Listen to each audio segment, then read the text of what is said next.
Good morning, good morning, good morning, good afternoon, and good evening kung anong oras man ninyo ito pinapanood. So, siguro ito na yung last shipment natin for today kasi wala na po akong gas na available. Siguro sa isang araw pa yung dating ng mga gas ko kasi hindi sila sabay-sabay.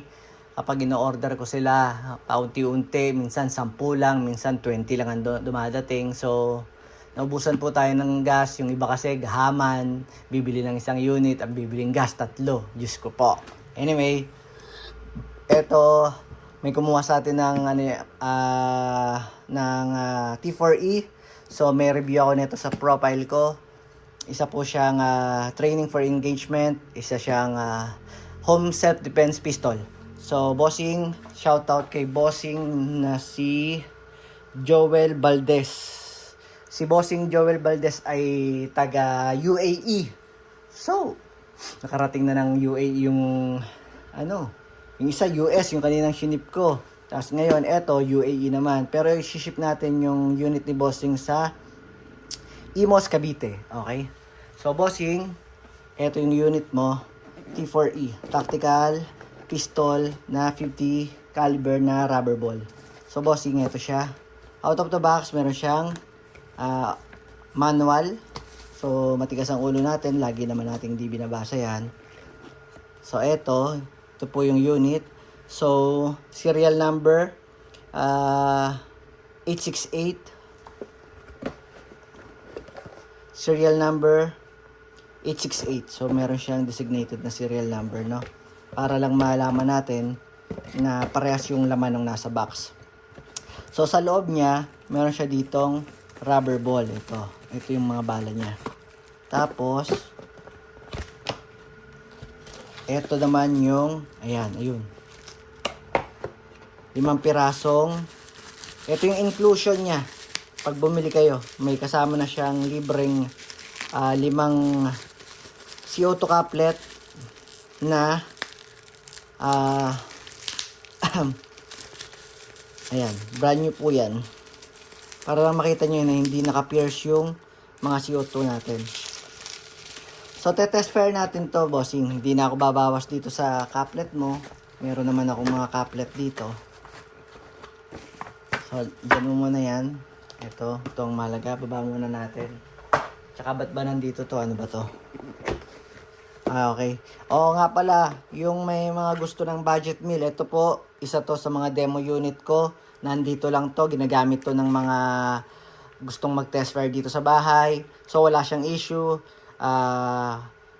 Good working condition. Ang problema, syempre, pag ginagamit, nagagasgasan yan. Lagi naman nagagasgasan. Tsaka yung magazine, syempre, pag pinapasok, automatic, may gasgas yan. Okay? So, ito, pwede ko nang ibigay ng medyo mura sa inyo. Siguro mga nakaka 400 putok na yan. Okay? Dito sa bahay. Okay, balik tayo sa unit ni Bossing. So, Bossing, ito yung unit mo. So, isa siyang 6-rounder. Napanood mo naman yung bago tayo nag-deal, pinasa ko sa iyo yung link kung paano to gamitin, kung paano yung first impression. So, hindi ko na pahahabayin yung video. So, pag lalagyan mo siya ng bala, ihilahin mo siya, tapos, ayun meron siyang latch doon, ikakalang mo siya doon. Yan. Pag nakakalang mo na, tapos, itong rubber bullet, ihuhulog mo lang. 1, 2, 3, 4, 5, 6. So, 6-rounder, no? Baba natin, tanggalin natin sa pagkakakalang. Tapos, ito, Bossing, buksan mo lang siya. Okay. Tapos, kung meron kayong silicone oil, lagyan nyo. Kung wala naman, pwede naman kayong maglagay ng petroleum jelly. Kung wala din kayong petroleum jelly, gusto nyo gumamit ng silicone oil, may nabibili pong ganito sa Lazada or sa Shopee, 350 pesos. Kasi wala na po akong available na silicone oil. Ay, hindi! Sandali lang. Sandali lang pala.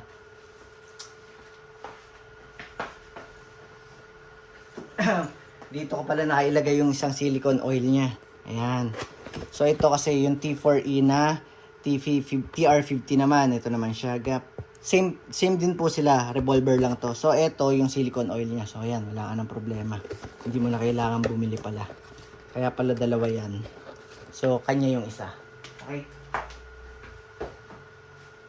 So gamitin natin ang paglalagay ng silicone oil, bossing. Ngayon meron siyang karayom doon. Ayan. Tuluan mo lang siya ng isa para ma-lubricate natin yung loob ng unit pag nagkarga na siya ng CO2. So, ayan. So, ang paglalagay ng CO2, eto, pasok natin to dito. Pag ganyan pala, ayan. Kasi ito ang tutusok sa kanya eh. Ganyan. Okay, tapos, lagay natin yung takip. Saktong higpit lang, yung alam mong mahigpit. Yan. So, hindi pa rin siya, hindi pa rin activated yung CO2 natin. Ang kagandahan dito, pwede mo siyang lagay ng CO2 hanggat hindi mo siya napipierce, hanggat di mo to napupush, okay lang siya dyan. So, always ready. Nandyan yung CO2, tapos loaded yung ng rubber ball. Pag may pumasok na magnanakaw o kahit anong masamang loob doon sa bahay nyo, pag tinamaan siya nito, bossing, akong nagsasabi, bubugbugin nyo na lang. Bubugbugin nyo na lang sa sobrang sakit ng mararamdaman niya. Ayan. So, ito, bossing, ayan. Loaded ng 6-rounder 50 caliber rubber ball at saka CO2 na couplet. Okay? Test fire natin sa labas. Magsiset up lang ako doon ng kahit na ang pwede kong i-target kasi hindi siya pwede dito sa loob ng bahay. Okay? So, bossing, test fire natin itong unit mo. Ito siya. Tapos, kung gusto nyo magpalit ng bala, pwede po ang pepper bullet. Yung para siyang pepper spray pagka ipinutok mo, sumasabog siya. Para siyang tear gas. Tapos, pagka naman gusto nyo mag steel ball, ganito po kalaki yung steel ball niya. Ayan. Kasing laki po siya ng rubber ball. Pero siya po ay, ang sukat niya ay 12mm na steel ball. Okay? Test fire natin yung unit mo, bossing. Test fire tayo ng T4E TP50 ni bossing Jason Valdez ba? Nakalimutan ko. So, bossing, ito, fire indicator niya. Pag walang kulay, hindi pa activated yung propellant natin. So, kailangan nating i-push. Pag na-push na, magiging red na siya. Ayun, naging red na. Nanginginig ako. Baka mabarangay na naman ako. Nagbarangay ako nung huling review ko nito eh. So, try nating asintahin na. Teka lang. Zoom natin. Diramihan ko yung target kasi tanga ako sa gantong site eh. Hindi ko siya alam eh. Wait lang, adjust natin.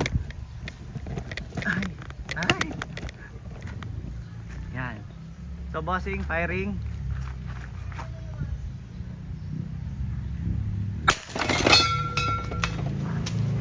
Oh shit.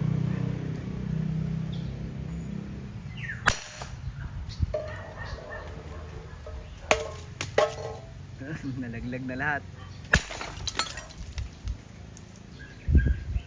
Alang, lagay natin yung isang bote. Pause lang. So, game ulit. Tingnan natin kung tatamaan ko. Ang layo ko, 3 meters. Naka-zoom lang. Nakailang putok na ba ako? Firing. Firing.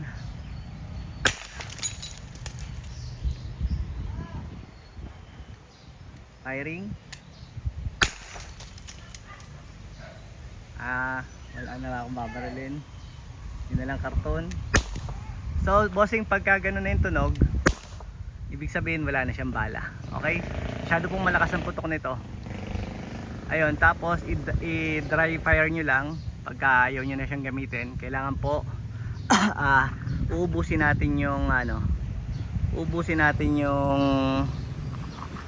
CO2 niya sa loob kasi hindi pwede siyang lagyan ng CO2. So ubusin lang natin. Kailangan po ubusin natin ng pagbaril. Hindi po natin pwedeng buksan, baka sumabog po sa inyo yung CO2. So ubusin lang natin. Ayan. Pag wala na po siyang hangin, buksan na po natin. Tahulan yung aso. Huwag sanang mabarangay ang kuya mo. So, eto po, tapon na to. Ayun lang, maraming salamat. Bossing, Joel Valdez ba? Jason Valdez ng nakalimutan ko. Basta yun. hindi ako matandaan eh. Yun. Maraming salamat, bossing. Ship ko na to.